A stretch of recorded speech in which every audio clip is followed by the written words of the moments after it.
And it's a big story in a number of ways because the police, can you believe this? They're investigating the first case of alleged rape in the metaverse after a child was attacked, you've got it, in a virtual reality video game. That's right. The girl is apparently under the age of 16 and she's said to have been left distraught after her avatar, so that's her digital character. It could have looked human or it could have been, you know, an octopus with 16 tentacles, whatever, was gang raped by a group of online strangers. So a spokesman for Meta, which runs the free online VR game Horizon World, said the kind of behaviour described has no place on our platform, which is why for all users we have an automatic protection called personal boundary, which keeps people you don't know a few feet away from you.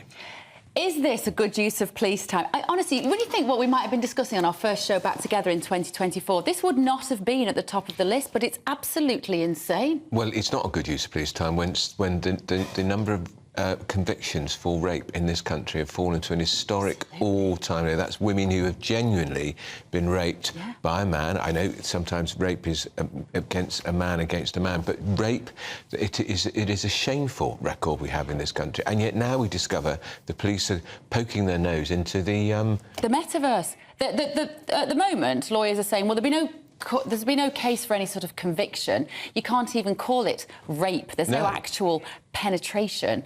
You wear this headset. Well, she wasn't assaulted, was she? No. Well, this is the thing. So you wear a headset. So if you don't know what we're talking about, you wear a headset and it looks very realistic. Some people, and hopefully the 16-year-old girl is not one of those, or under 16, will have gloves that mean you feel sensations and you can touch people in the metaverse and you would maybe feel a vibration in your hands.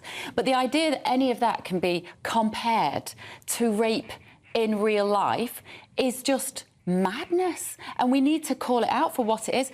My 12-year-old and I were discussing this morning, and she said, "Mummy, just take off the headset."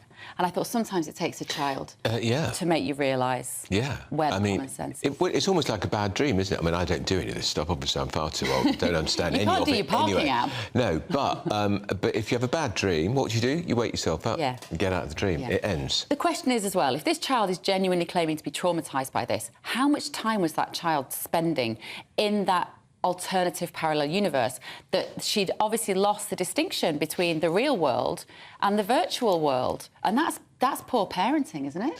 Well, I'd have said, I mean, it goes back to the old issue, doesn't it? How much time do you allow your kids on these devices, and do you regulate them? Do you know what they're doing, and do you know who they're talking to and who they're playing with? Pardon the expression. But I think the key point is that people are taking this seriously today. I mean, it's on the front page of your newspaper. And I think that's important that it is, because if this has been taken to such a level that the police are involved, it is important that we shine a light on the ludicrousy of the police being involved in this. But we've talked to Professor Peter Summer, who's an expert witness in cases involving digital and cyber evidence, and he says he's given evidence in many cases, from hacking to cyber fraud, corruption, harassment, child sexual exploitation and murder.